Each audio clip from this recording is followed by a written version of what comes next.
ఓబుళాపురం కేసులో తీర్పుతో న్యాయ వ్యవస్థ మరోసారి విశ్వాసం కల్పించిందని సబితా ఇంద్రారెడ్డి అన్నారు. ఓఎంసీ కేసులో తనపై ఆరోపణలకు చాలా బాధపడ్డానని తెలిపిన సబిత ఎవరెన్ని ఆరోపణలు చేసినా ప్రజలు నమ్మలేదని చెప్పారు.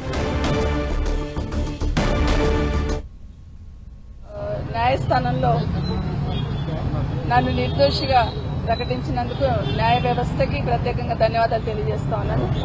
కానీ 12 సంవత్సరాల నుండి 12.5 సంవత్సరాల కింద ఈ కోర్టు మెట్లెక్కినప్పుడు కన్నీళ్లతో మెట్లెక్కాను.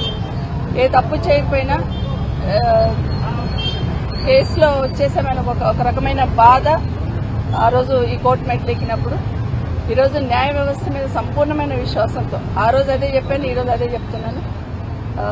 తప్పకుండా న్యాయ వ్యవస్థ ద్వారా న్యాయం జరుగుతుందని నమ్మాను. న్యాయం జరిగింది. కానీ 12.5 సంవత్సరాలు నేను పడ్డ అవమానాలు, 12.5 సంవత్సరాలు ఏ ఎన్నికలు వచ్చినా ప్రతిపక్షంలో ఉన్న వాళ్ళు అవినీతి పరురాలని, కేసులో ఉందని, జైలు పోతారని రకరకాల ప్రచారాలు చేసి మాట్లాడుతున్న సందర్భంలో ఎంతో బాధపడ్డాను.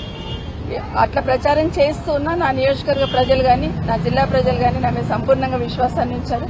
నా నియోజకవర్గ ప్రజలైతే ఎవరు ఎన్ని రకాలుగా మాట్లాడినా ఈ కేసులను ముందు పెట్టి రాజకీయంలో ప్రచారం చేసినా కూడా నమ్మకుండా నన్ను గెలిపించున్నారు. నా నియోజకవర్గ ప్రజలకు కానీ, నా జిల్లా ప్రజలకు కానీ ఈ 12.5 సంవత్సరాలు నాతో పాటు వెన్నంటుండి ధైర్యాన్ని ఇచ్చిన అందరికీ కూడా ప్రత్యేకంగా ధన్యవాదాలు తెలియజేస్తున్నాను.